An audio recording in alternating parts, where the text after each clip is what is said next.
Welcome everybody watching on Facebook and the people coming into the room. We've got a few people coming into the room now to the Havering Means Business Does Lunch event. As you know, we do an event every week, one for a morning commute and one for a lunchtime one.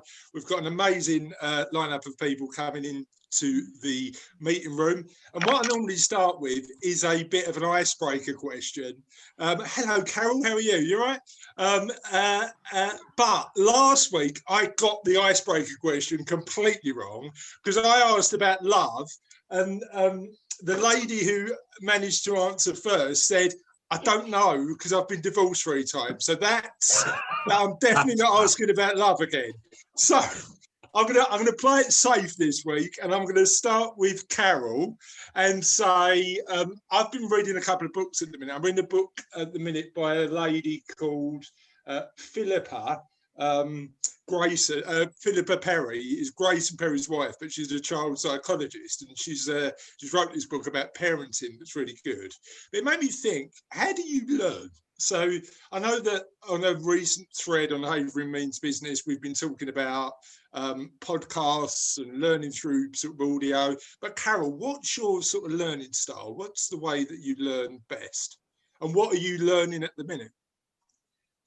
I think it's varied, really. I've just finished probably my first business book that I've read, I think, simply because someone that I know wrote it. So I supported her by getting a copy, and it's called Bringing Human Back, which that's Sarah Jane. She's a member of the community. Yeah. Oh, yeah, of course she is. Yeah. And so, that's what really appeals to me, because I'm really into all that. I think we all have to be anyway, that people buy from people, buy from your personality, like we talked about this morning, Terry. Nice to see you. So that her style really suits me. I also signed up to like a 3-month free trial of this thing called the Entrepreneur Circle, which is this really, really enthusiastic, we'll call him Brummy guy, who's just got this wealth of knowledge and just pages and pages, pages and pages on his website. I'll never get through it all in my free trial, of just how to do absolutely everything from Facebook ads, Google My Business, all that stuff, being visible online, meeting people, selling to people without selling to people. So I think my answer is probably a bit of everything, bit of books, bit online, learning from other people. So let's face it, we're learning a lot, even if it's brief, aren't we? Yeah, well, and it's a debate that Cassie and I had last night, funny enough, because the forum for learning is online, but I suppose part of the challenge is what content do you trust as well? You know, what content do you know is going to be pretty decent and work? And I suppose there's an element of trial and error in trying different stuff. Would you recommend Sarah Jane's book? It's on my Amazon list. Oh yeah, definitely. Yeah, it's great. And in the old days of seeing people face to face, you could have bought it. Yeah, but I agree with you. Authenticity, particularly in like this sort of environment, is so important, isn't it? You know, like sort of just making that human personal connection is vital. So thank you, Carol. I really appreciate that. Christine, how are you? And tell me about your learning style and what you're learning at the minute. Hello, everybody. Happy Friday. I think my 2 recent have been Audible for business books. Okay. I prefer listening, especially like when driving, when we were driving, because that's probably in this past year my consumption has gone down quite a bit in terms of reading. I don't find time to sit down and read. Well, the conversation I had the other day was, so I have 2 types of days at the minute. I have work day where I'm sitting down and doing intense client work, and days where I'm doing the client engagement side, where I'm speaking to people or doing meetings like this. But on the days where I'm doing client work, I can't listen to podcasts because it distracts me from the work that I'm doing. So it's finding that right balance, isn't it? Yeah, I mean, I don't do it when I'm working. I do it when, say, like I'm cooking or just doing stuff that I don't have focus on. Then I would listen to it then, or drive. I like driving and listening to an audio book then. So what's the last one you listened to that was useful? Oh, now you're putting me on the spot. can't remember. It was over a year ago now. We'll I come back to don't it. have memory. Yeah, and that's the other fine. thing I think is conferences. I do like conferences, both face to face, and we've done. Tracy and I did an industry one on Zoom videos, kind of thing. Catch up on that. So yeah. You know what? I mean, I suppose it's just managing that time again and making sure you're in a position where you get the balance right between your own development and sort of working on the business. But I find that conferences are just good from learning from other people running businesses like yours, right? You know, that sort of pint in a bar where you go, how do you do this particular thing? You learn quite a lot as well. So yeah, thank you for that. Really appreciated. Steve, how are you? Nice. Yeah, I'm well, thank you. In regards to kind of development, I suppose we're probably quite lucky because obviously we service lots of different businesses. So I probably spend an awful lot of time just listening and getting feedback from the various clients we have on our books in just regards to how they've overcome the last year and just obviously how their kind of trading style has kind of changed and seeing if we can sort of benefit from the kind of uniqueness of how they actually approach stuff. So it's really funny. I mean, I run an event for professionals at Savello called Inner Circle, and what we get is a bunch of different styles of businesses, mainly in the professional sector. So law, accountancy, HR. We're in the room. Ian attends. You know, we have like professional consultants in the room, and understanding how different businesses work and how they have coped, particularly in the last year. And I'm going to say stealing their ideas in a polite way is quite a magpie. I'm an ideas magpie, Steve. Is important, isn't it? it certainly is. Yeah, I mean, this is it. And every business has got different obstacles and hurdles to overcome. And I think it's just having those conversations on a regular basis. We get the benefit of passing on some expertise that we have ourselves, as well as that of our other clients. It might help with some businesses, it might not. But I think it's having those regular conversations. I think it's like with anything. It's information is only good as how much it's shared. So yeah, agreed. Yeah, and actually, what particularly in our sort of businesses, learning from your clients is one of the good side effects, isn't it? You know, we get the opportunity to do that. Thanks, Steve. Appreciate that, mate. Terry, how are you? Up on mute. Yeah, I'm all good. Good stuff, mate. Learning, I mean, CPD is just part of our thing, right? FCA regulated, so we have to be interacting with WPA and learning from those guys. Definitely the other WPA partners we get, when we're allowed, we get together on a regular basis. So sharing stories, sharing problems, that's always brilliant. Books, I tend to steer away from business-focused books. Yeah. But I've read Eddie Jones's autobiography, and I'm just started on Barack Obama's. So I like to try and get an idea. I mean, I'd love the way Barack Obama handles himself, and I love Eddie Jones's approach to rugby. So yeah, it's just I think and definitely what we've been saying about you being authentic. I say it to Gemma on a regular basis, like just be yourself. Like don't try and go out and do anything. Just be yourself. Know what's right. So yeah, exactly. Yeah, just that authenticity, I think, comes across in spades, Terry, doesn't it? You know, people can't get caught out. Can't get caught out if you're being yourself, because you're going to react the same way every time. Yeah, spot on. Yeah, brilliant. Thanks, mate. Really appreciate that. Simon Lewin, how are you? You all right? I'm good, thank you very much indeed. Can I just say before we start, this question is going a lot better than last week. I mean, I'm definitely not going anywhere near love, unless you want to answer that question again. But let's talk about learning and books. Where do you get your learning from?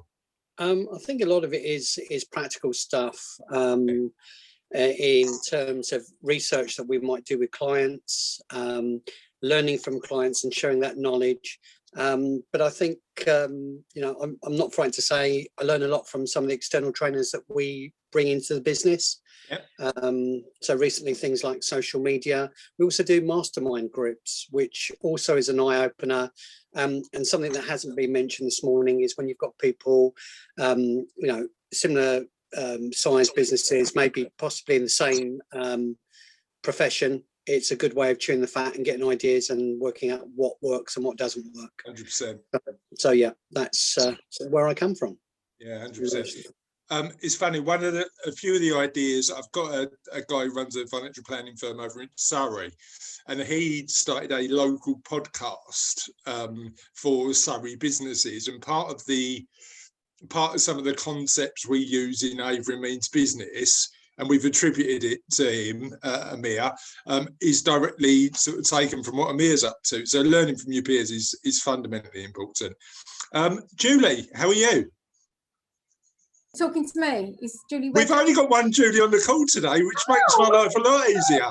I mean, I don't know where Julie is, and actually, funny enough, she's popped around the house this week, and I know you've popped around to give me books in the past, but Julie popped round to because we got the firm chartered this week. I know. She popped round with a bottle of wine, which is, thank you everybody, appreciate that.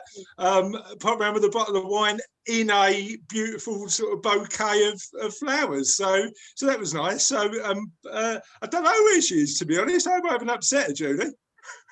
I'm sure you haven't. I'm sure. I'll try. How do you, I mean, certainly in your field, you're learning all the time, aren't you? But what's the best way you consume knowledge? It is, I've only been with Action Coach since October. Hi everybody, I'm Julie Bell from Action Coach, just in case you don't know who I am. I read a lot of business books now. I mean, prior to here, I used to love reading. I would have 3 books on the go on my Kindle. So if I fancied a chick book or a soppy love book, I'd have one of them. I fancied a bit of espionage. Right, hold on. Let's not talk love. This is going well. This is going all right. All right. Yeah, I'm just conscious of last week. Right, I will ask you about your favourite romance book in a minute, but just be careful, Julie, because I just want to make sure the smooth waters continue, right? Okay. So I'll just do that. Okay. So if I want to read one of them books, yeah, go on. Or espionage or something else, but I'm having to read a lot to help me with my job. Yeah. But one of the it's the book club book this month, the Little Red Book of Sales. Very good. Yeah, I've just finished it. I have to do it in like bite-sized chunks. Yeah. Whereas if I was reading for, say, pleasure, I can stand there and stir the gravy and read a book or whatever. Yeah. But yeah, I tend to do a little bit in the morning, 5, 10, 15, 20 minutes of a night. It's the only way it will stay in. Can I be honest about that book? I mean, I thought it was really good, but I was a bit wary when I opened it because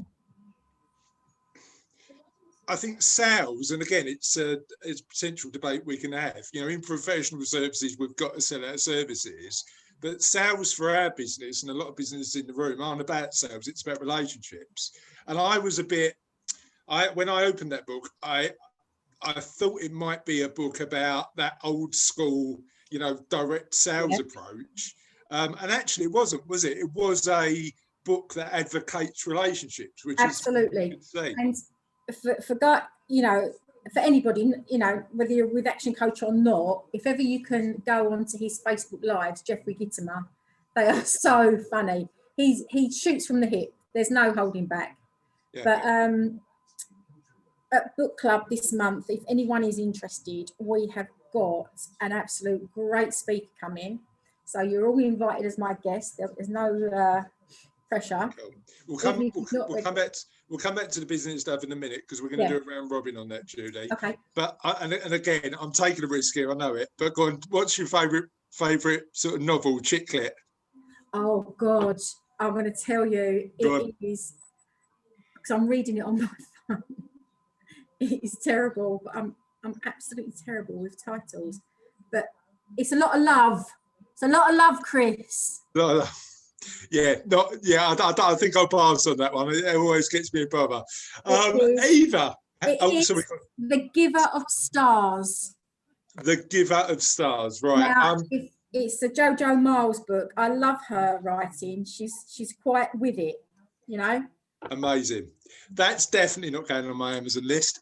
Eva, how are Show you? us your feminine side. Well, you know what? I have ordered 2 sets of flowers in the last 3 months. So I know. no, I'm doing all right. I'm doing all right. Chris, you need to write down. I know. I need to. The problem is I've set the expectations too high, Julie. I've got to carry on there. You've done it. Eva, how are you? Coming up, I'm Chris. fine, thank you. Not bad. Good Haven't been stuff. on one of these for a while. Yeah, thanks for coming along. I appreciate it. Just help us understand a little bit about how you learn. How I learn? Yeah. Well, it's all compulsory. Yeah. Well, that's the thing about professional services, isn't it? You've got to do it. Exactly. So I'm not one of these people that reads academic books for pleasure, like some people do, or for knowledge. No, I read because I have to. I'm literally that sad, Eva. You know, I read business books for fun. I mean, I need to get a life, really, don't I? Lots of people do, but I'm not one of them. Okay. So it tends to be when I go on CPD events and they hand us the booklet and I read that. Yeah. Reading for pleasure. I have a toddler, so the last time I read was when I was pregnant. Since giving birth, I went to the Royal Albert Hall to see Michelle Obama when she did her book tour, and I got the book, and it's lying there. It's been lying there for I think 3 years now, with every intention of reading it, but it hasn't happened. So Barack Obama was one of the books. Michelle. So Barack Obama was one of the books I got for Christmas, and I bought Cassie Michelle Obama's book. Yeah, well, I've got Michelle Obama's book, so yeah, I'll need to. It's still on my list. I need to read both. But actually, Radio 4 did a good audio version that's on the BBC Sounds. So if you don't get the opportunity, give it a look. Really, really good. When I'm up at night, yeah. Yeah. How's your toddler sleeping? Sleeping? No issues with sleeping. It's me that has the issues. Yeah, 0 issues. But once he's sleeping, that's when I do everything else that I need to do. So, and there's no time for reading. Yeah, good stuff. All right, we'll come back and talk business in a minute. Ian, how are you? I'm good, thank you, Chris. Although there was a little bit of a faux pas somehow. I lost my invitation, so thanks to the lovely Russ, here I am. You know what? I phoned him earlier, and Glenn and Russ were already on it, and we'll talk to Glenn in a minute. Glenn and Russ were already on it, and Russ did say to me, "I don't know why you bother phoning. You know it's all done for you." And literally, I am going to stop phoning because it's just job done. He's amazing. Thanks, Russ. Ian, talk to me about how you learn. I am quite visual, so. I find it really hard having to trawl through these very stale pages of compliance stuff, ICO, ISO. It's all very dry. It's really, really hard. One of my favourite books, because it enables me to visualise, is a book called Our Iceberg is Melting. Okay. It's a book by Rathberger and John Cotter. And it's all about how people perceive things because there's no cracks on the surface, but when you look underneath, boy, do the cracks appear. Interesting. And I suppose that part of that is when you go into businesses and do a bit of an analysis, there's always that element of looking under the bonnet and seeing the cracks, right? Yes, seeing much is actually being swept under the carpet. Sometimes you go, oh my God. You know, it's just terrific sometimes. Amazing. All right. Thanks, Ian. I appreciate that. We'll come back and talk business in a minute, mate. Kevin, how are you? I'm very well indeed, thanks, Chris. Very good. Yeah, I'm a visual learner, mate. So visual learner and technical books go. Pleasure, rarely apart from a nice sunny holiday. So as we've had no sunny holiday lately, there's some old ones, but Martin Johnson, Alan Sugar were very good ones. Amazing. Okay, good stuff. And are you an audiobook fan, or are you like Yes, got to read? I've done some audio ones, whatever, but only time I really like to read is when you're on a cruise deck, mate, in the ocean and getting nothing else there to distract you. So well, the closest we the closest we're getting to holiday at the minute is Costa del Garden, isn't it, Kev? That is That's true, the mate. problem. That is true. So we're waiting to see. But we go from there. All right, good stuff. And Glenn, talk to me about your learning style, mate. I don't really need to learn anything, Chris. You should know that already. He Oh, says. you know it all. Is that right? I only wish you that don't. was. You know a man who can. I only wish that was the case.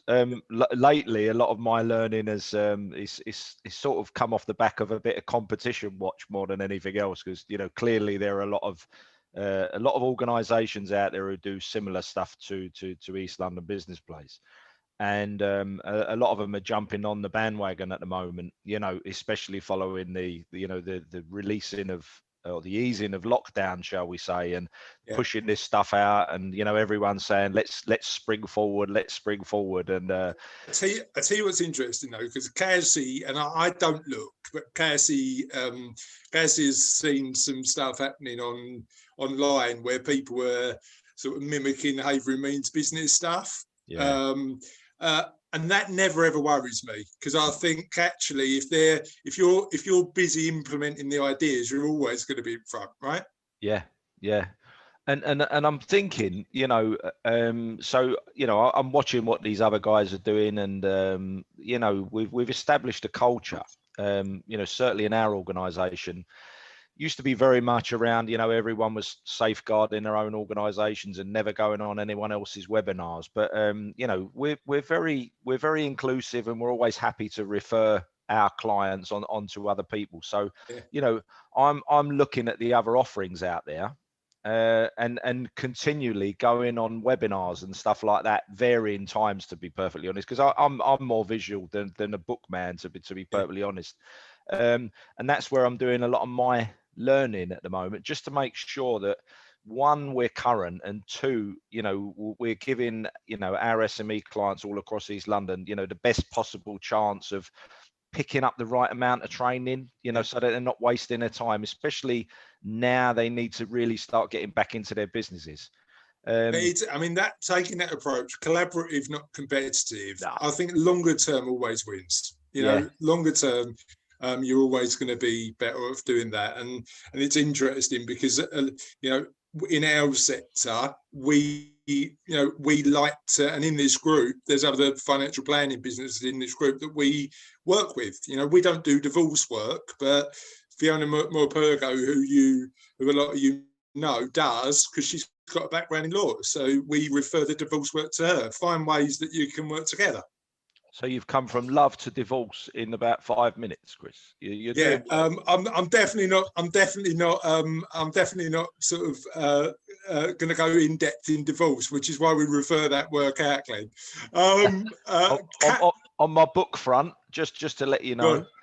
So reading, I'm a big advocate of feel the fear and do it anyway. It's a bit of a mantra of mine, and the way I tend to do that, I'm not constantly reading the whole thing, but I've gone through a lot of it, and I've got a lot of pages turned over, which I apply to certain situations and use as a bit of inspiration, at the start of every day.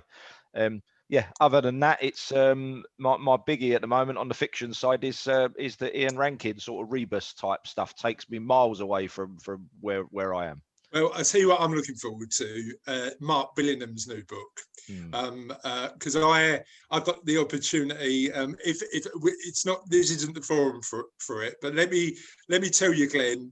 There's a story about when I got insulted by Jeffrey Archer that I will tell at some point in the future. But I got to introduce Mark Billingham at the Havering Literary Festival, because we sponsored it a couple of years ago. Absolute legendary guy, really, really nice bloke. So sometimes when you get to meet people you admire, it's a bit of a letdown, but this one definitely wasn't. But yeah, Mark Billingham stuff is amazing if you like crime fiction.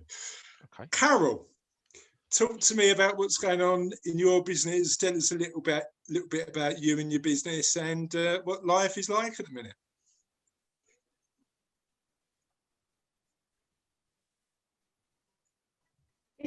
Beautiful, isn't it? It's such a nice day. I'm great. But yes, I think I've frozen. You have, but right. Okay, well, we come back. We'll give it one more go to see whether it's worked or not. Right, try again for me. I'll try again. It's so typical. As soon as I started speaking, I saw that my internet was unstable, so I'll be quick. So for those of you that don't know me, I'm Carol from Door to Door.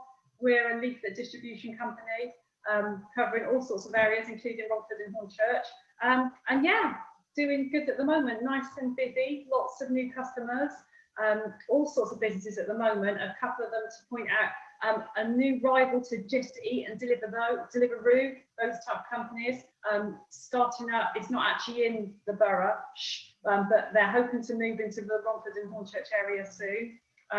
Pest control, and the thing at the moment that everyone seems to want is the solus delivery, so their leaflet going out on its own, so that they're not with any other leaflets at all. Yeah, we never put competing leaflets together anyway, but there just seems to be a lot of people looking for the solus at the moment. So yeah, really wanting to stand out, be the only ones coming through the door. So yeah, it's quite interesting. And are we seeing, as we've got a bit of a clear route forward, are we seeing that people are now sort of investing a bit more in their business and looking to market more? It really feels like everyone's just getting ready now, doesn't it? Including us. So I've got to save up for my wins, because you know I get too excited and say my wins.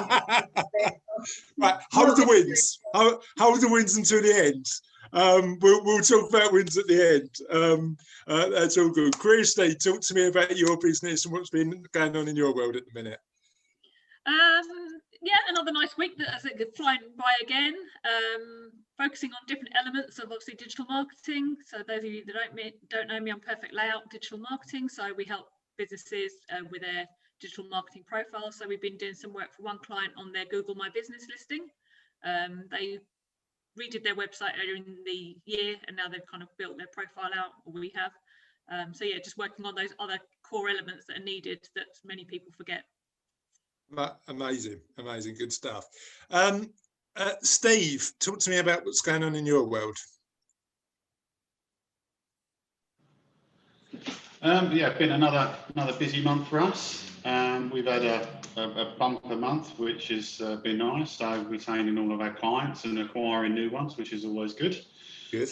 Yeah, it's definitely picking up. We're seeing a lot more activity now on all areas. Really, we're seeing more inquiries coming through.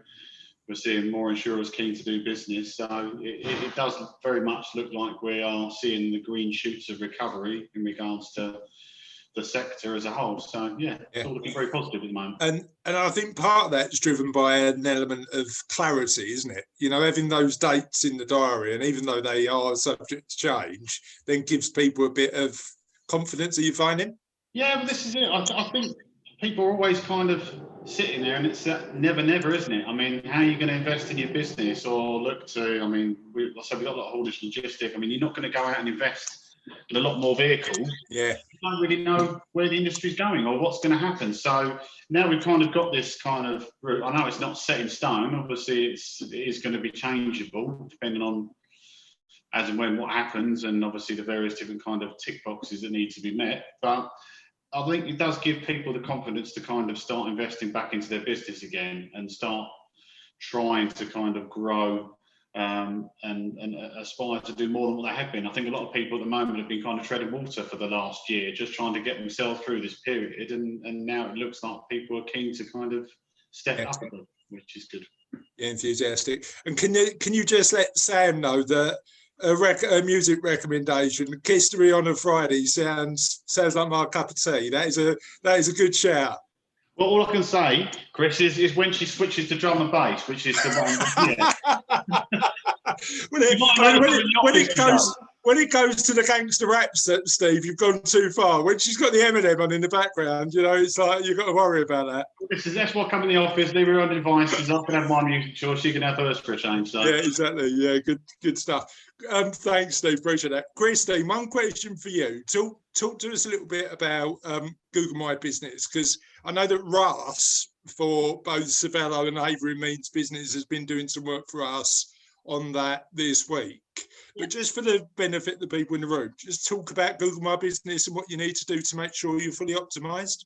Okay, so it's very simple. You just, if you're not on Google My Business already, then just look it up in the search engine, and then you can create a new listing. So it'll ask you to type your company name in, and obviously if you haven't created one, then it'll say, would you like to create a new profile? So it's just having another presence.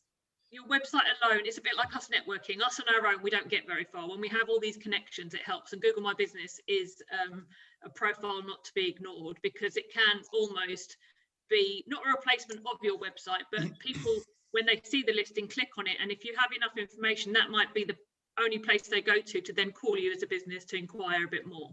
Yeah, and it's that little map that pops up on the right hand side, isn't it? Yeah, Google My Business. if you were to type in Perfect Layout Digital Marketing, our company, just as the name, and do a Google search, on the right hand side you'll see our business profile pop up. And what you want to do is populate that with as much, so go to the info section, fill that all out, so your opening hours, about your business, where you're located, and then there's a product section as well, and it's filling that out. So even if you're a service-based business, you can use that little, so you can have an image, a description, what that price range is if you want to put prices in, and then even a link back to your own website. So making sure that's as complete as possible will help your business stand out in the online world. Amazing, thank you, appreciate that. Terry, talk to me about your business and what's going on in your world at the minute, mate. Keeping busy, keeping like certainly a lot of interest. Chase wait lists only going one way. So sorry guys, if you've not seen me before, WPA is a private medical insurance provider. We're a not-for-profit provider, so we don't advertise. They rely on people like me to get around the country and show people what we're doing. Getting a lot of referrals coming in, which is always good news. Yeah, I mean, I love a referral, because you're 3/4 of the way there before you've even turned up. Yeah, it's and I actually got to do a physical meeting last week. Good stuff. Yeah, the guy called me up and he said, "Would you mind just doing a socially distanced physical meeting with me?" I said, "I would love to actually get out and meet somebody." First time, well, I said this year, but since lockdown. Most of the customers we've been signing up have been on the phone, Zoom call at best. Turned up at this guy's place. I was there from 10 in the morning till 2 in the afternoon. It was a lovely guy, absolutely lovely guy. But genuinely, I'm desperate to get back out there and actually meet people. Do you know what I mean? I had a new client who I've never met in person, and we've had a few of them over the past year, which seems strange, because I do like to sit down and really do a deep dive, and I don't think you can do that as well on Zoom as you can face to face.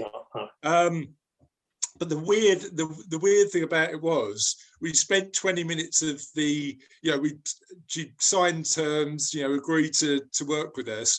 We spent 20 minutes of this the second meeting talking about where we're going to go for lunch when we can actually get to meet. Yeah, and I think everybody is like a little bit sort of, and we're going to the Ned, by the way, and it should be a good lunch. Yeah.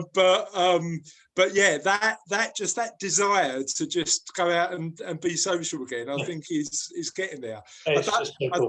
I think there will be an element of madness when it all kicks off. So I might just avoid that first couple of weekends to do that. So business is good by the sounds of it. Gemma's going from strength to strength, and it's all going well. Yeah. Good stuff, amazing stuff. Thanks, Terry. Appreciate that. And where's your first lunch going to be? That's a good question. It was probably going to be a shepherd and dog just at the top of my road. Yeah, you don't need to go far. Up there, my grandson. Yeah. So. Yeah.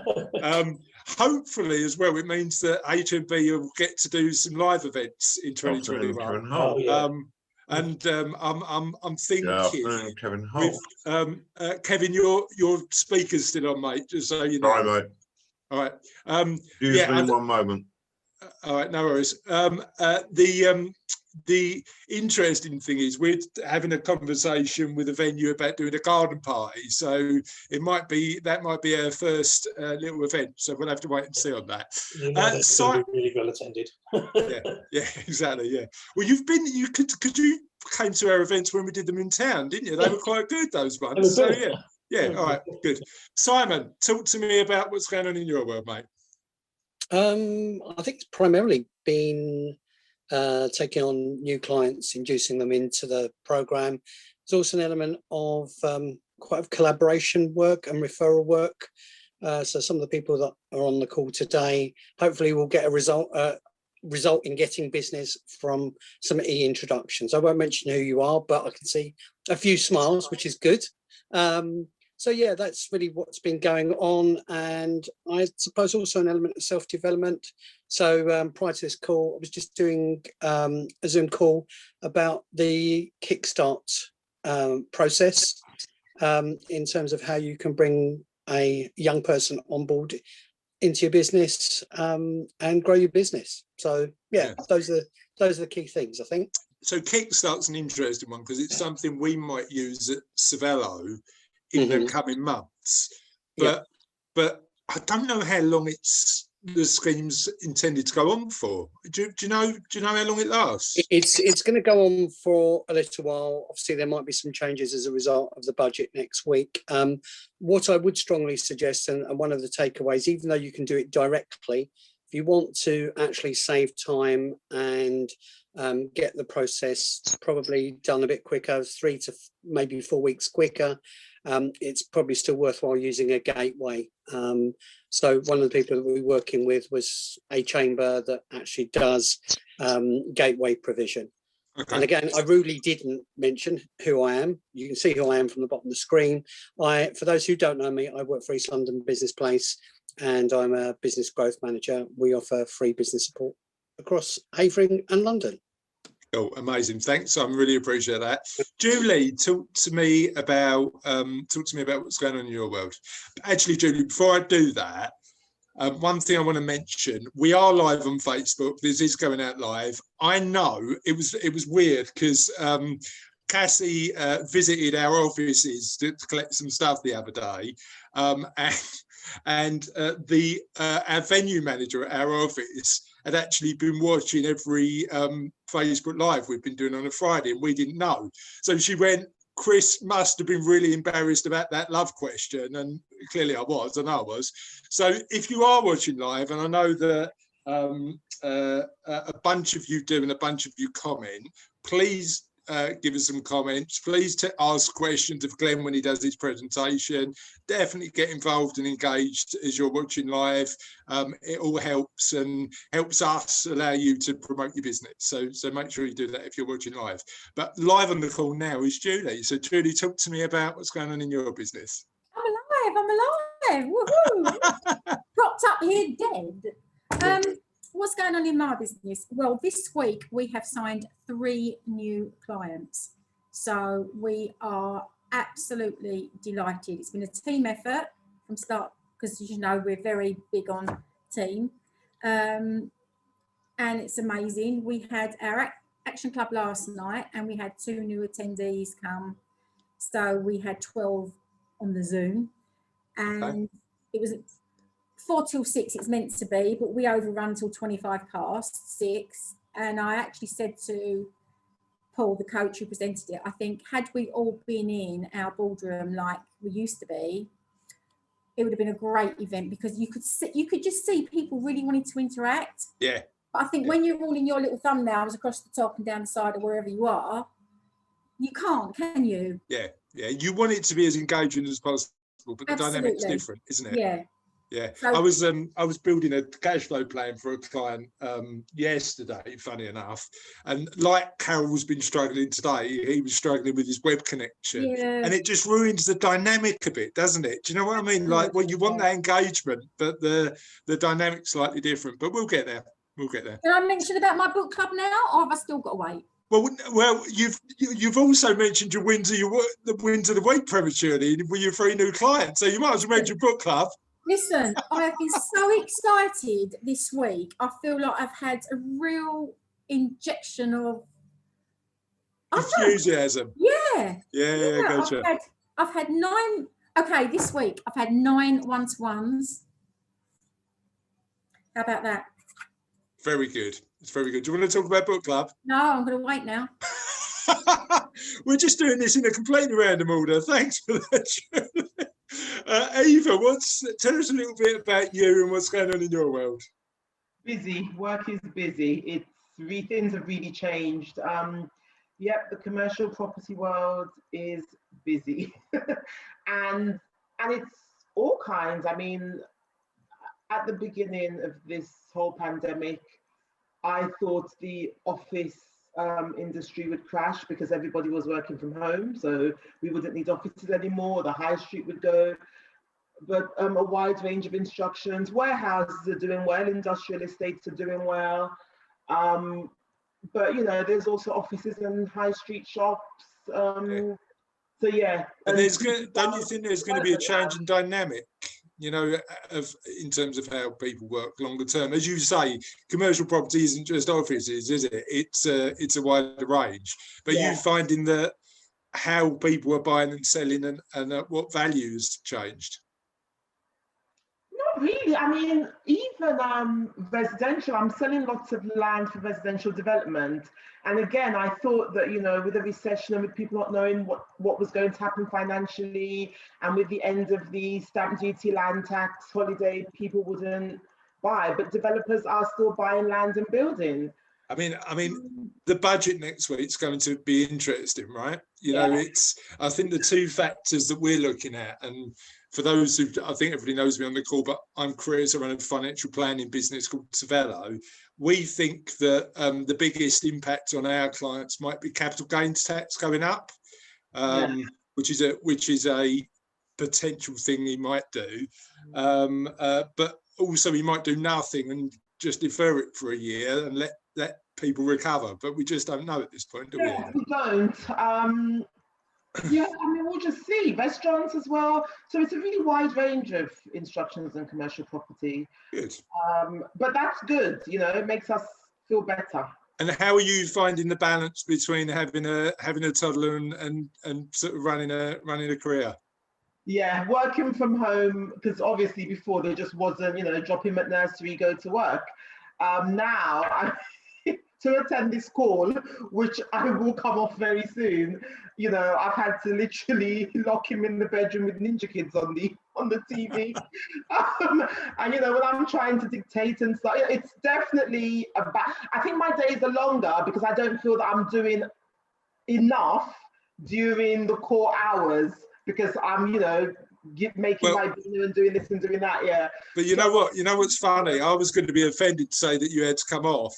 But Ninja Kids sounds like the best TV show in the world, to be honest. So I hope you, if you do need to come off, make sure you enjoy Ninja Kids. I'm looking that up when I get off the call. Ian, so, have you seen Ninja Kids? I don't. Is it good? I don't know. But can you? YouTube is another world. There's all these. Whereas when I was young, it was like traditional cartoons. Now I think children are a lot more into these real life. You know, so you've got real life little children playing with toys, you know, dressing up and stuff. Yeah. They be into that. Yeah. I mean, I've got a 17-year-old and a 9-year-old, and the younger one watches other people play video games on YouTube, and I don't understand that at all. What I am doing, Eva, is making sure that part of their watching is number one, Fraggle Rock, definitely the best kids TV show ever. And number two, the A-Team, right? Because that's my childhood in a nutshell. Ian, you've got to love it when a plan comes together. Right? Well, you know, because you attend our Inner Circles events, how much I like to add a bit of retro 80s TV chat into everything I do. So the fact that I've got to mention Fraggle Rock today has just made my day. Talk to me about what's going on in your world, mate. Well, I haven't got kids young enough to watch young TV, but my grandson, he loves Paw Patrol. So good choice. So that's where my children's TV viewing is at the minute. Trying to keep up to date with everything. Business wise, well, yeah, there's a mixed bag going on. I've signed up a couple of people recently, mostly to do with accountability partners. So knowing how to put them in the right slots, the right mindset, put in the right frameworks for them to move themselves on in their journey. and tying up, you know, what their personal goals are, so that they can make the right business goals to match them. But that's interesting. I know we've had this conversation before, but part of what we do in professional services, particularly if we've got a long-term relationship with a client, is provide that element of nudge, isn't it? Yeah. You know, people know what they need to do, but just helping them by just going, right, we'll put this in the diary and just together guide you through it. That's important. Absolutely, you know, and it's the same as you, Chris. You know, you try and educate them as much as possible, so they can do as much as possible on their own. And then every once in a while, you'll need to do a template for them, which is, again, a minimal kind of cost, so that they can then adapt it and use all the way through the various products of their business. And it's really key for them to understand how those elements fit together, because without that, they're not going to then understand how the rest of the changes have that knock-on effect. And once they see that, they're onto a winner. Oh, amazing. Thanks, Ian. Appreciate that. Kevin, talk to me about what's going on in your world, mate. Oh, is he going to... You're on? Yeah, I am, mate. Sorry, I'm just going to apologise, try and do some queries as well as listening to you today. The phone's ringing, mate. That's all good news. Yeah, we're doing very well now. Well, yeah, it's been a low interest scenario for 3 or 4 months. They're unfortunately now starting to have quite a lot because swap rate. So let's brought today and Monday will be very busy. We can't complain. We're steady. We're doing a lot of later life lending for those who don't know us, for various reasons. Positive ones, gifting, tax planning, etc. Negative ones, obviously divorce settlement and debt repayment. We are expecting a fair bit of debt repayment come up in the next 2 or 3 months. I think we're on a cliff edge, allowing for the budget, and in the furlough we'll see a large difference from us. Yeah, I mean, it's interesting. We've used, and we didn't have a relationship at the time, but we've used later life lending partners in the past, because a mortgage for a client has come to an end and the existing lender didn't want to renegotiate on the same terms. So there's that element, isn't there, for people with debt, to make sure that you can continue doing it. And later life lending works in that respect, doesn't it? It does work, and the main difference obviously is guarantee that you'll never be repossessed with ourselves, and it's a fixed rate for life, so you can manage that a lot better. Yeah, or by servicing it. Amazing. Thanks, Kevin. Really appreciate that. And we'll come on to Glenn in a minute. And normally I don't do a 60 seconds because my brain hurts from hosting a lot of the time. But today I am. Hello, my name's Chris Ames. I run a business called Savello Financial Planning. We work with individuals to help them work out what financial independence means to them and to get them to that point. And I'm going to take Judy's lead and just do my win of the week, or one of my wins of the week, early, because we got, as a firm, chartered this week. And that for us was a big stepping stone. It was a lot of work, a big stepping stone. And the reason being is because we are the only chartered firm from here to Bow. There's no other chartered firms anywhere near us in East London, which we're really proud of. And it's been a lot of hard work from not particularly me, but the team doing amazing stuff. So thank you for all the congratulations you've got on the group. It's been really appreciated. We're really proud of it. And it just then sort of is that continued progress for us as a business to keep on getting better and better. So thank you. Glenn, tell us a little bit about what you're up to. And I know that Russ is going to tally you up with a presentation. Russ, are you on? Can you set Glenn up as a host? I've already done it. Of course you have. Glenn, off you go, mate.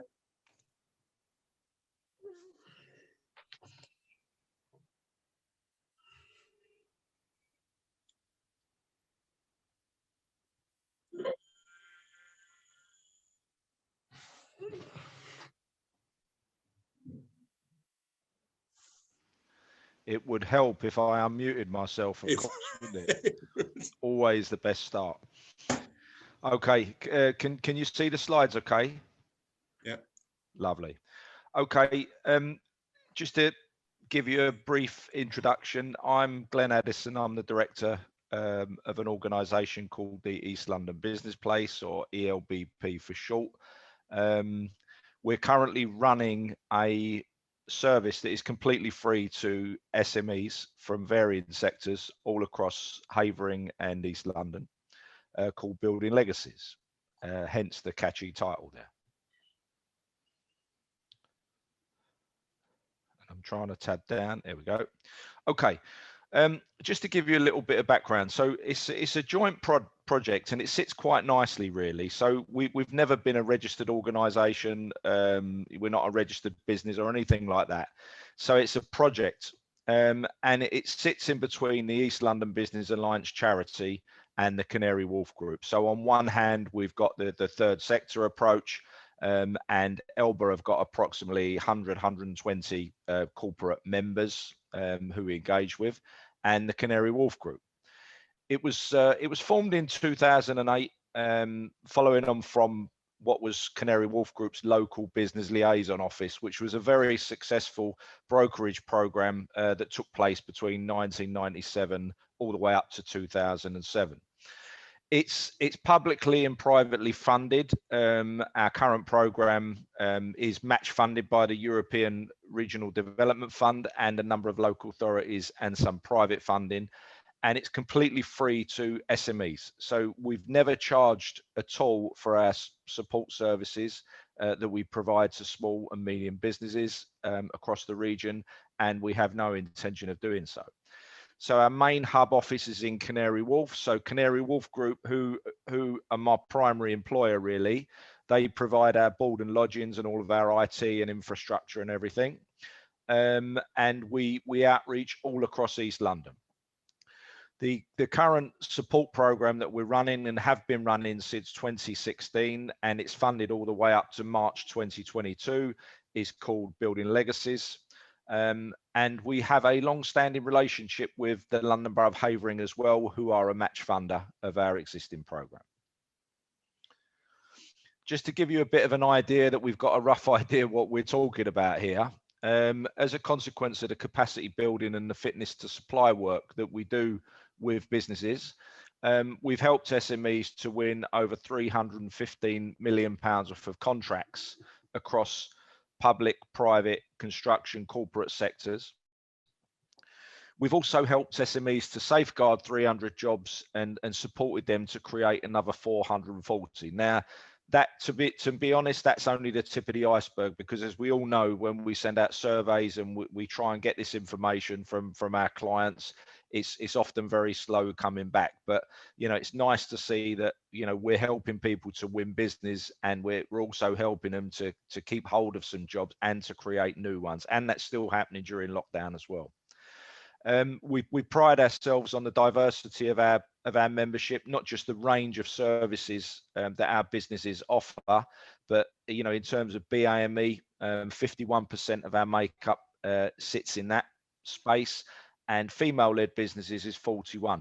Now I'm going to be pushing. I've set myself a target to push that up to 45 by the end of 2021, with a view to moving up to 50% female-led businesses by the end of 2022.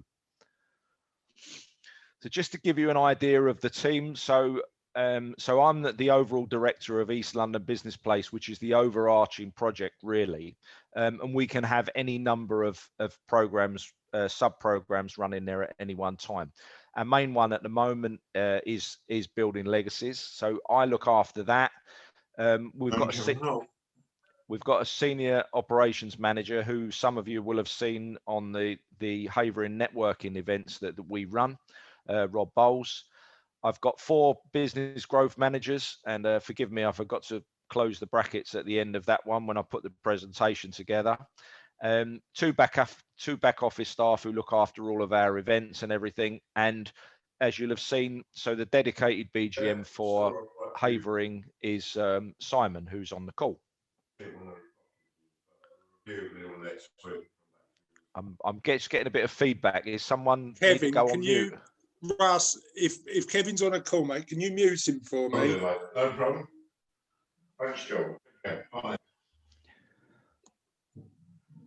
Go on, carry on, Glenn. We'll mute Kevin, and we'll do it from the host. Russ, are you on that? Yeah, it seems to have gone quiet. If it's any consolation, I also run a construction networking group on a Thursday, Chris, as you know, which has got about 30 or 40 members now. And last night, one of the guys had turned away from his screen, and he's on a call, you know, discussing prices with a potential client. And and when the funniest thing was when he got off the call, you know, we're all shouting to him to mute his screen and everything, and I said, look, at the end of the day, Steve, it's your own fault, mate. I said half of these guys are already dialed off, and they're trying to undercut you and speaking to that client for themselves, which is. But yeah, that's the concern, isn't it? You want people to protect their confidential conversation. So carry on, Glenn. Kevin's muted himself now. No worries. Okay, so the process for anyone registering with our Building Legacies program, we can only work with anyone who's classified as a small to medium enterprise and with a London postcode trading address. Very simple registration form, closely followed by the likes of Simon and the guys going out, or well, not going out at this moment in time, and doing it virtually, a business needs assessment and initial business plan review. And what we then start tailoring around that is a one-to-one and workshop program. Now, we don't do any sort of remote electronic distance learning. We pride ourselves on that sort of hand holding, sort of cradle to grave, lead you to a contract type approach. All that we really ask of the SMEs that want to sign up with us is that they give a commitment to spending 12 hours on the program. Now, it's free.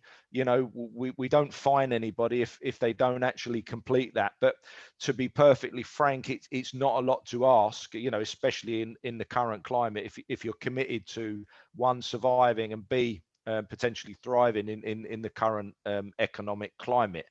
And 12 hours, to be perfectly honest, by the time we've done the business needs assessment and the reviews, attended a couple of workshops, you know, we're there or thereabouts. And then it's really capacity building any given business towards, you know, supply chain entry, and hopefully us helping to broker either a contract award or a new works opportunity.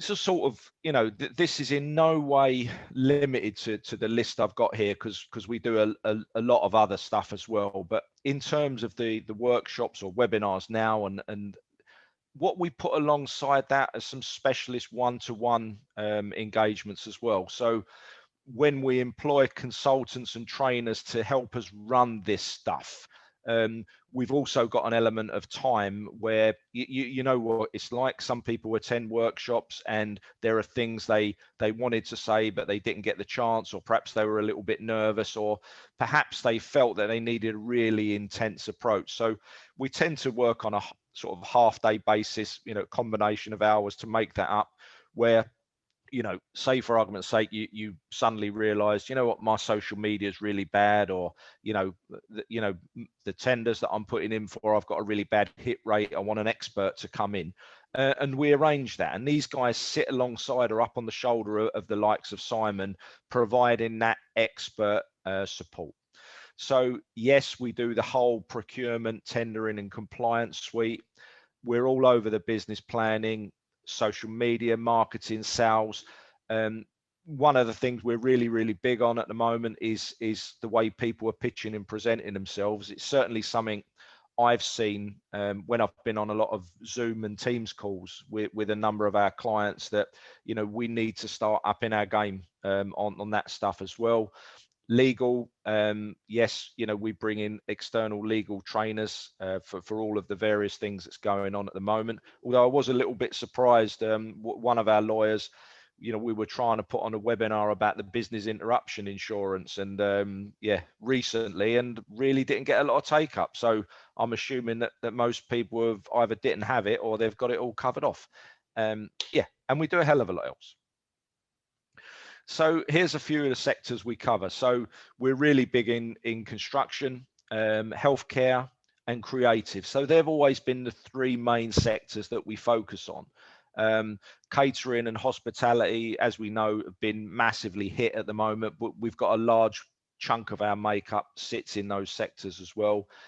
Education and training. So in there, you've got a lot of, consultants and trainers and various other things.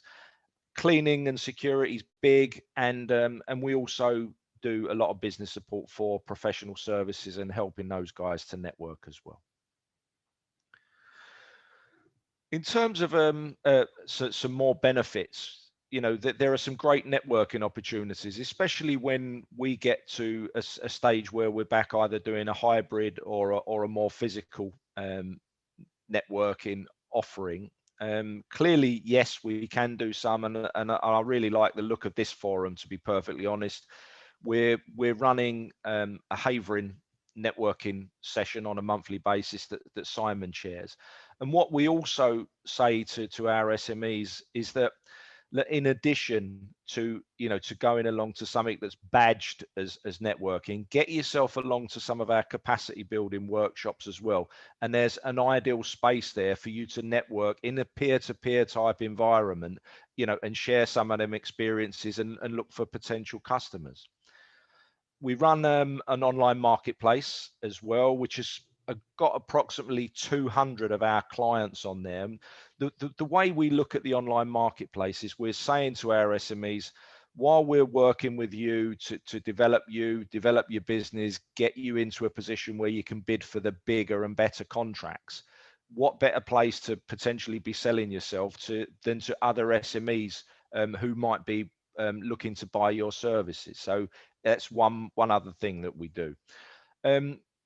One of the biggest benefits that a lot of people overlook, because unfortunately there are a lot of organizations in the business support world who will run around trying to get people to sign bits of paper just to go back and get their funding. And those of you, and there are a couple of you on the call who are clients of ours, I'm sure you'll realize that we do provide that critical business friend coaching and mentoring approach. So we don't do that. But the biggest thing for me is that by registering with us for the support and the brokerage stuff, you go onto a database and you're therefore visible to the buying organizations with whom we interact in the corporate, construction and various other sectors. And clearly there are a lot of complementary engagements there. Havering means business. I'm really pleased, Chris, and thank you very much for the opportunity to talk today.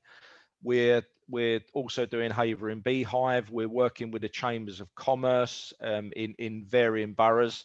There are other enterprise agencies who we interact with, Enterprise Nation, London Business Hub.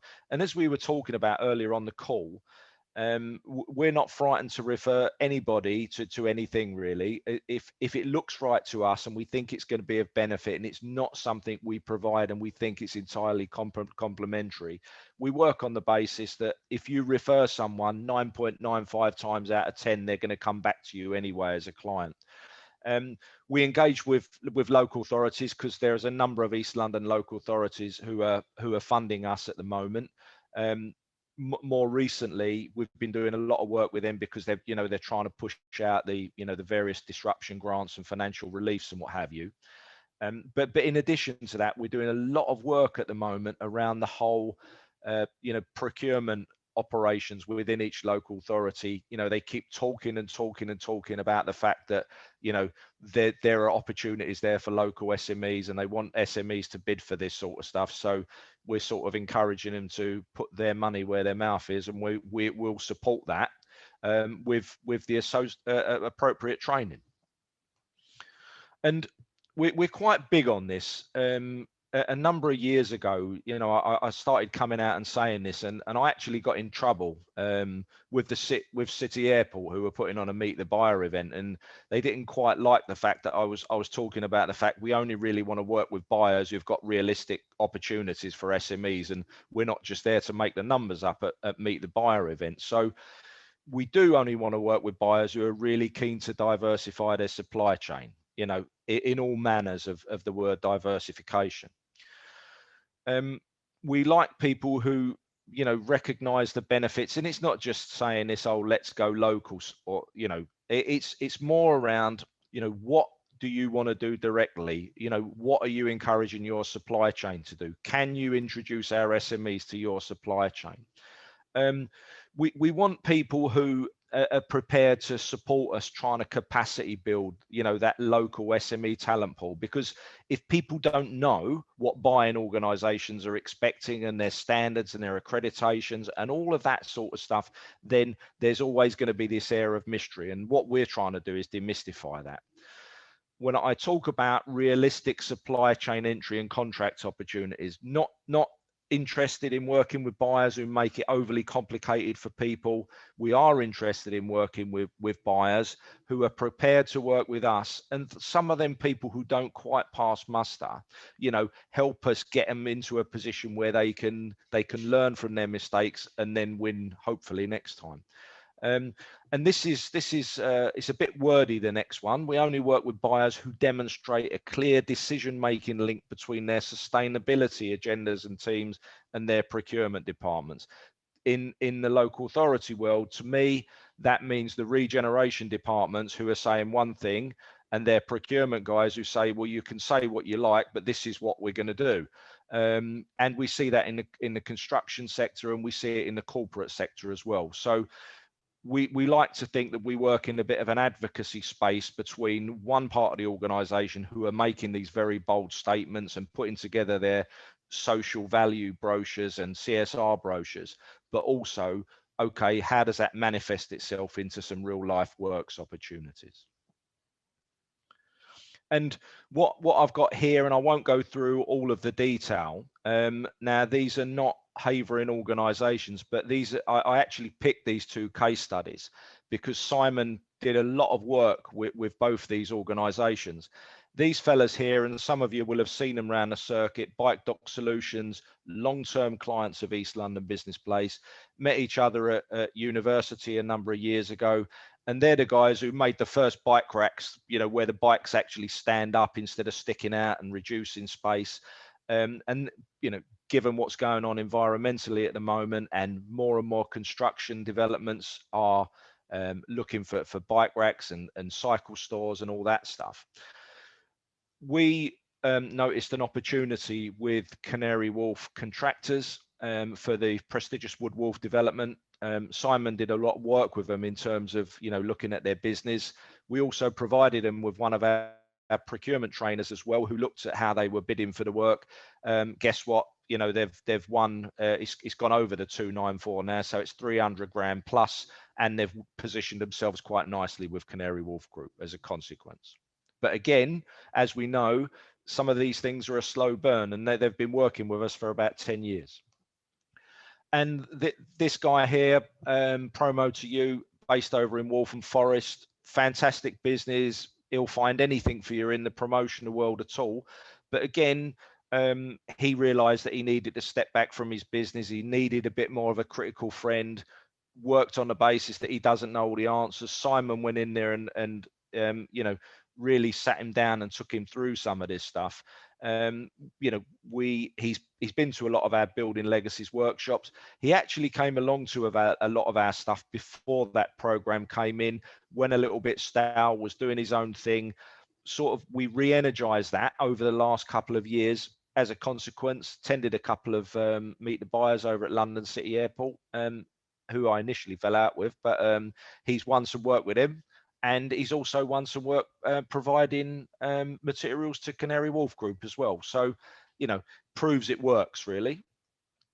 And before I go on to questions, just a couple of email addresses there for you. That's our main info one. If anyone wants to get in contact, Simon's quite happy to put his email address up there. And you've got the overarching East London Business Place website and the one for the Building Legacies as well. So I'm open to questions. I'll start, Glenn, and then I'll go around the room. So first one I've got really is, I think you make a really important point about as business owners, we need to make sure we spend time working on as opposed to just in the business. The amount of people that I've met who say I'm really busy, and they've been really busy for 10 years, but their business hasn't progressed along that much. Yep.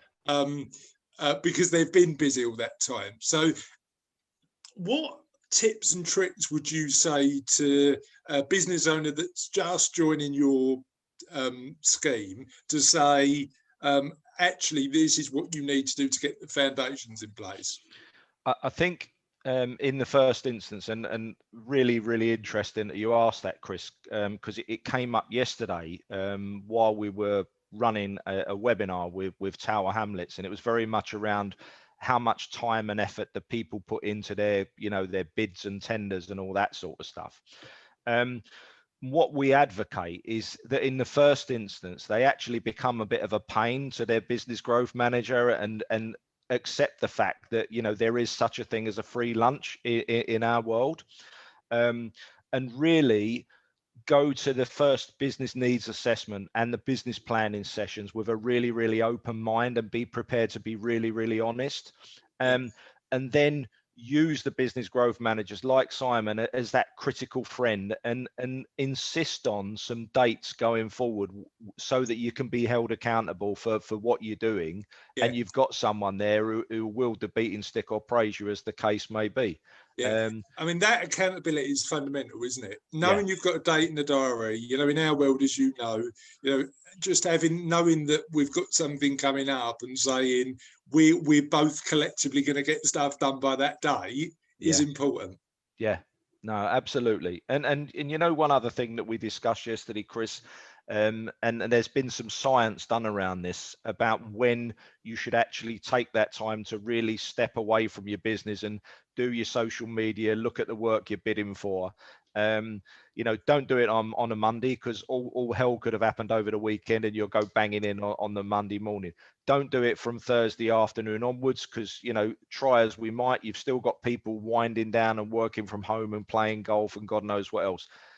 We advocate that people take, if they can, a half day out of their business and get themselves somewhere else on a Wednesday morning, do that up to lunchtime, and then hit hump day, so you go into that second part of the week doing the sexier stuff as you go along.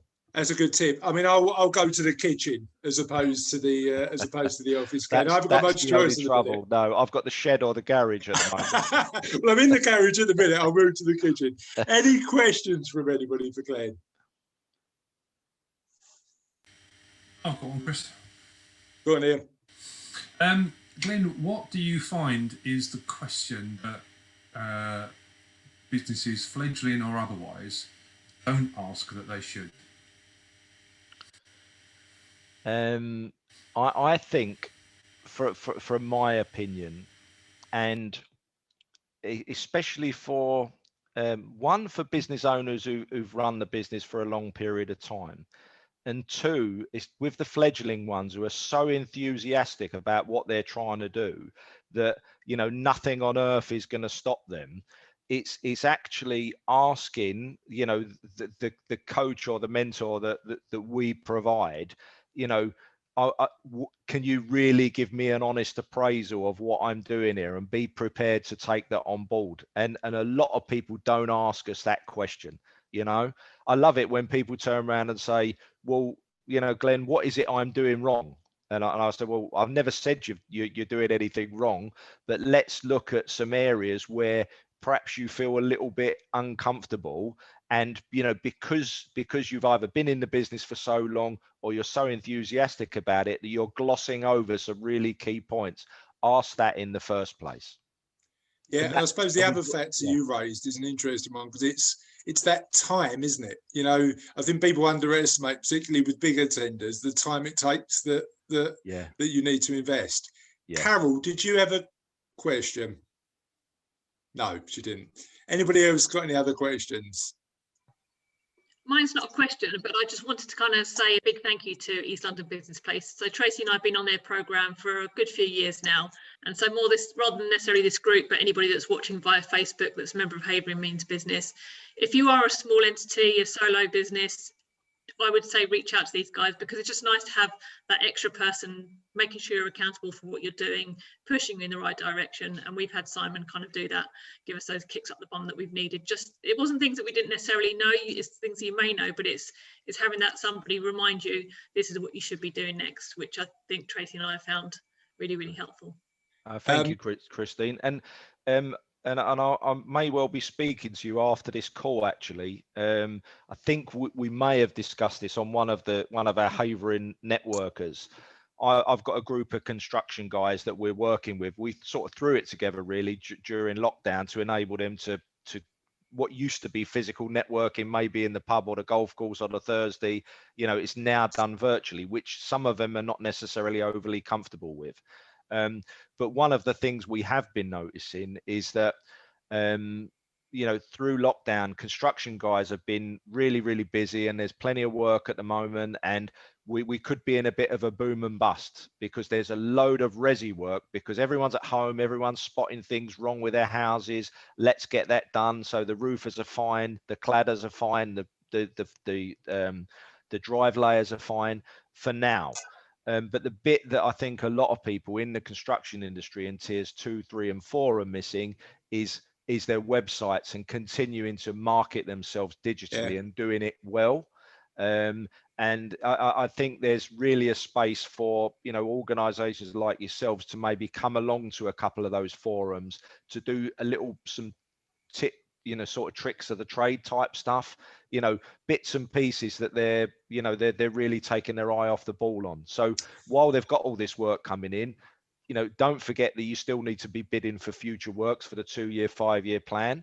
But also make sure that you're marketing yourself digitally as well, because any buying organization is going to be looking at your website and your social media all the time. It's not just a case of doing it the old way. I think you raise a really interesting point as well, Glenn, because when you're busy as a business, sometimes you turn around and go, "Look, I'm busy, I'm all right." But it's always making sure you continue to do the activities that got you busy in the first place, even though you're busy. You know, it's that sort of getting that balance right. Yeah. And let me just echo what Christine said. We've had a relationship at Savello with Glenn and Simon and the team at East London Business Place for a few years now, Glenn, hasn't it? Yeah, I mean, it's been a few years. And certainly from my perspective, they're always looking at ways to support, collaborate, help. And certainly when I sort of decided to set up this group in sort of October, I had one of the people I spoke to about it was Glenn and Simon, because I wanted their feedback on it, and they were really useful. So thank you for your help. And a final question from me. You mentioned SMEs in terms of supporting that environment. What does that look like in terms of the smallest to the biggest that you'd support? Honestly, Chris, it can go from a one-person band. You know, we like to work with companies that are already trading, because in our opinion, there are enough startup organizations about that we know. And you know, I mean, we work alongside one in Newham called Enterprise Steps. Luckily, the guy does half a week on building legacies and half a week over there, so it's a nice referral process. But you know, so we go from a one-person band right up to top end, you know, SME, circa 40 mil turnover, 250 staff. So honestly, the range is wide. Yeah, absolutely. Yeah. So anybody who's watching on the Facebook Live, if you think that your business won't fit into that, you're probably wrong, because SME is quite broad, isn't it? Yeah. So absolutely. To make sure that you use Simon or Glenn services. Glenn, can you do me a favour, mate, and stop sharing your screen for me? Yep, of course. Thank you. Great stuff. Okay, that's amazing. Thanks, Glenn. Really appreciate you coming on and talking about East London Business Place. It's the bit we've all been waiting for. Julie's done her bit, so I don't know what she's going to say. But let's start with Carol, who has held on to her wins of the week. Now. I've done my best to hold on to it, but firstly and really quickly, I just wanted to say, thank you so much, Glenn, for a great presentation. We're also part of the programme and we absolutely love it. So thanks so much for all Simon's input, even if he phones me up and tells me things that I should be doing that Martin's also told me. That was yesterday. But yeah, very quickly, we started 5 new post people this week. I'm really excited with just getting everything in place for as everyone's waking up and wanting to invest in their businesses again. So lots and lots going on, really just getting ready for those times. But the biggest win has got to be this group. It's just so exciting to be part of. We're signed up to Phil's boot camps. We're doing those. I've spoken to Terry this morning about leaflets, so thank you, Terry. There's one-to-ones going on, collaborations, everything, everywhere. So yeah, you know what, really Carol, this, as you know, this started as an experiment, right? This started as me going, is there an appetite for this? And it's morphed into something amazing. And that's not down to me. That's down to people like you who are brilliant business people who agree to get involved. So thank you for getting involved and making this work. Steve, I'm embarrassed. Carol, that's my win of the week. That's really good. So thank you, Carol. Steve, talk to me about what's going on in your world in terms of wins. Well, a little bit strange, my 2 wins of the week. I had a very different Zoom call this week. Which was hosted by Phil Fisher, which was a gin tasting event, which was done by Zoom. First I've ever done one like that, but I'll tell you what, it was really good fun. It felt like being in a pub for the first time in a very, That's very... good. So was that gin, Steve? What gins did you have? We had a couple of gin cocktails. There was a Negroni, there was a Pink Lady, there was Hendrick's gin, and there was a... can't remember the name. It was a blood orange gin, but it was nice. It was tasting them without tonics and what have you. So yeah, it needs to say it was a fun Zoom event. I can't say I've done a Zoom event like that before, so but I definitely recommend it. I've got my little gin collection. I don't know if you can see it. It's just over there. But I've got, the problem is I go to places, I buy a gin, spend probably too much money buying the gin, and then I resent touching it because I don't want to drink it. So I need to get a bit better at opening the bottle of expensive gins. But blood orange sounds good. Chris, can I just say, if anyone's interested in that whole sort of gin and wine and beer and spirit tasted experience, the Hop In, who've got the place round the corner to me, she's all over that stuff like a rash. Really, really good. Right, Glenn, can we? I mean, I don't know if Alison's a member of the group, but in the interest of working with local organisations, it might be worth having a chat with them and saying, can we do an HMB event there coming up? No, I can have a conversation with her. I think, Simon, unless I'm wrong, she registered with the programme, didn't she, at one stage, Alison? She didn't. No.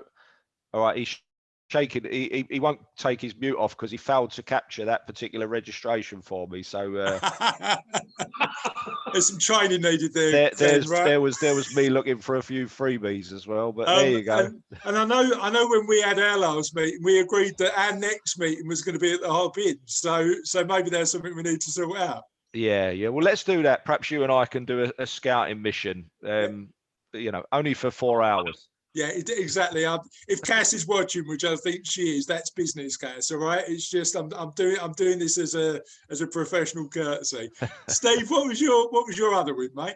The other one is we are actually sponsors of Hornchurch Football Club. Amazing. They will be in the quarterfinals of the FA Trophy tomorrow, away to Darlington. They're 2 games away from a visit to Wembley, so I'm hopeful they're going to secure the win and get through to the semis. So yeah, good on. They're doing well. Amazing. And Chris over at the club's a good guy, isn't he? I've done some stuff with Chris. We did a charity quiz night when we could do that sort of thing, and they're a good organisation. I like Chris over at Hornchurch. Terry, talk to me about what's going on in your world, mate, win-wise. Win number one's got to be chat with Carol this morning. We're definitely going to do. It's a trial run for us, and it's interesting, I had an area in mind, well, I had 2 areas in mind, but one area, I was talking to Karen, she said, oh, no, I can't cover that, someone else does. So I went, well, no, but I want to deal with you. Because, so we'll go with the other area, the residential area rather than the industrial, and give it a try. And then, maybe the other person will get the business in the long run.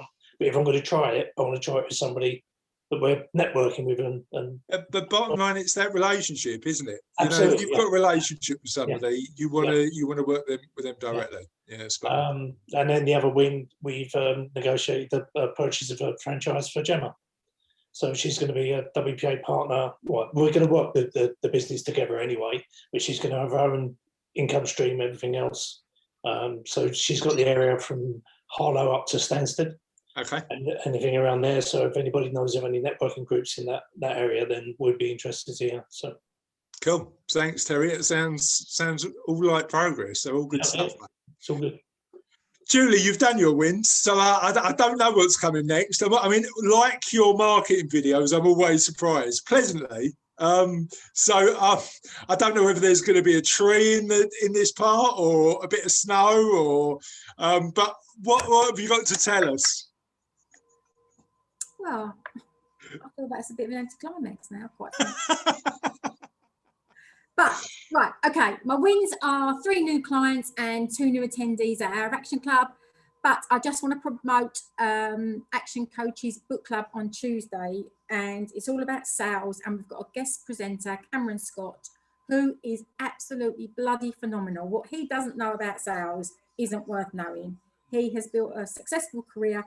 So if any of you guys want to come along as my guest, just drop me a message and I'll see you Tuesday.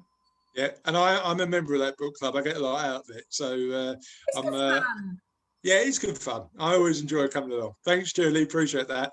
Okay. Ian, talk to me about your wins of the week.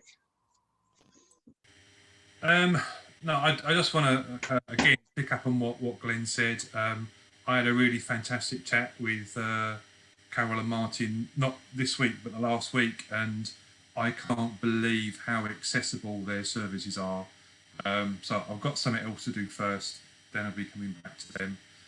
So that's certainly a good thing. And yeah, we've with the other networking group that I'm starting up in Chelmsford, we had a little bit of a hiccup, which has got sorted out. It's a legal hitch, so we're kind of back cooking on gas from next week. Good, and you had an amazing turnout for the first event. Yeah, first event. Yeah, 78 people on Zoom. You couldn't have enough screens to see all the people. It was just bonkers. I'm just getting a headache thinking about how you managed that, Ian. That's a tough one for everybody to get their bit. Yeah. People literally have a screen to look at, and you have to take like an attendance list. It's just mad. Cool. Thanks, Ian. Appreciate that. Kevin, talk to me about what wins of the week you've had. Okay, the best win of the week, Chris, our CRM system has now been tested finally, all going through, and within the next 2 or 3 weeks we'll be running and marketing ourselves better.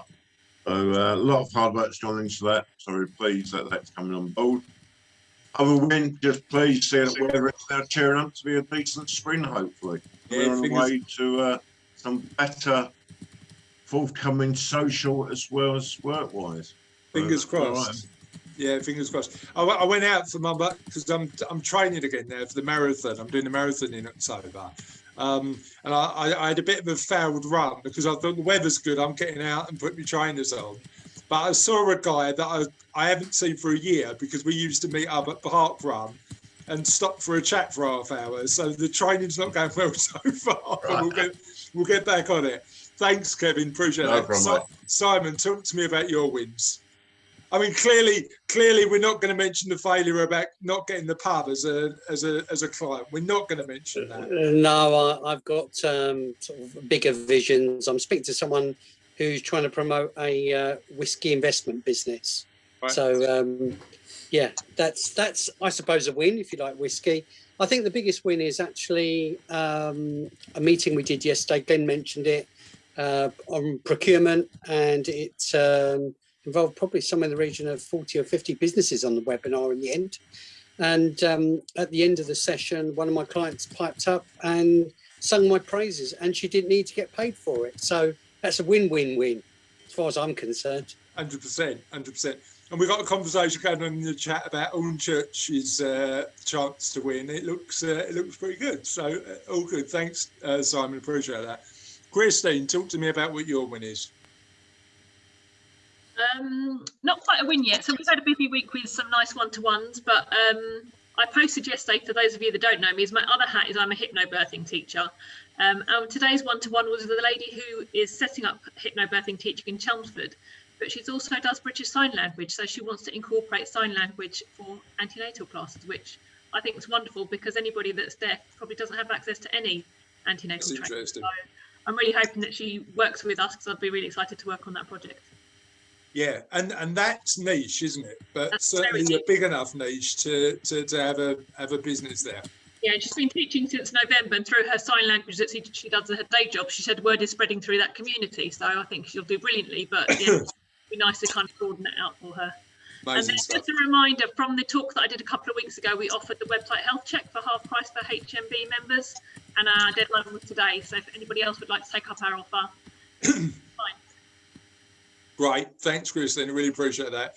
The other thing that I haven't mentioned on a video or a meeting is if you're watching this and you're a HMB member, free members now get access to the HMB business register, the business log. So premium members get a showcase and they get their logo shown, and it's a bit more prominent. But even if you're a free member of HMB now, you only get a mention by name, but certainly jump on the website and put your name in so that you're on that register.